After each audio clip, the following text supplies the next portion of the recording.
Ever wondered how to make the perfect cup of coffee at home? It all starts with the beans. High-quality coffee beans are the cornerstone of a great cup. Arabica and Robusta, the two main types, each bring unique flavors to the table. Freshly roasted beans are the key, as they release the most aroma and flavor. Whether you're nestled in a city or dwelling in the countryside, sourcing beans from local roasters or online vendors who ship shortly after roasting is ideal. Remember, the journey to the perfect cup of coffee begins with the perfect beans. So, you've got your high-quality beans, what's next? Well, darling, we're about to grind for greatness. Grinding your coffee beans just before brewing is like opening a fresh can of soda. It ensures you're getting the most robust and fresh flavors. Now, there are a couple of ways to go about this.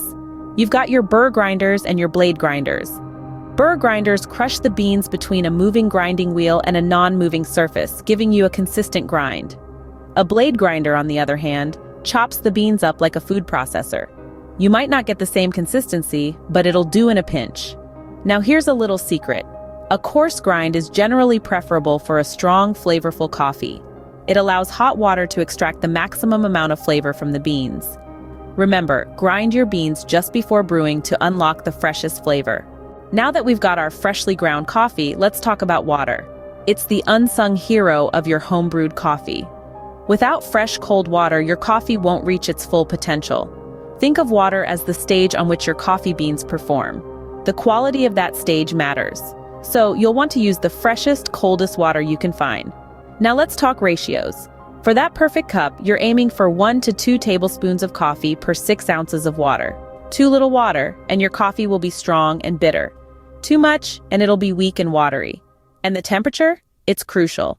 You want your water heated to just below boiling. That's around 200 degrees Fahrenheit for optimal extraction. Too hot, and you risk over-extracting and burning your beans. Remember, the quality and temperature of your water can make or break your coffee. We've got our beans, our grind, and our water. It's time to brew. Whether you're using a French press, a pour-over, or a drip machine, the brewing method is crucial to the perfect cup of coffee. Let's walk through the basics. If you're going French press, start by adding your coffee grounds to the pot, followed by hot water. Give it a quick stir, then let it steep for about 4 minutes. Press down slowly, and voila! You've got a rich, full-bodied brew. For pour-over fans, place your filter in the dripper and add your coffee grounds. Slowly pour hot water in a circular motion, making sure to wet all the grounds evenly. This process should take about 3 minutes. It's a bit more hands-on, but the result is a clean, flavorful cup. Those of you using a drip machine, it's pretty straightforward. Add your grounds to the filter, fill the reservoir with water, and press start. Just remember, a finer grind works best for this method. Regardless of your brewing method, be careful not to overbrew. Overbrewing can lead to bitterness, and nobody wants a bitter cup of joe. And one final tip, coffee is best enjoyed immediately after brewing. The flavors are at their peak, giving you the best possible taste. And there you have it, the perfect cup of coffee, brewed right in your own kitchen. So, you see, making the perfect cup of coffee at home isn't as daunting as it might seem. It all starts with selecting the perfect beans.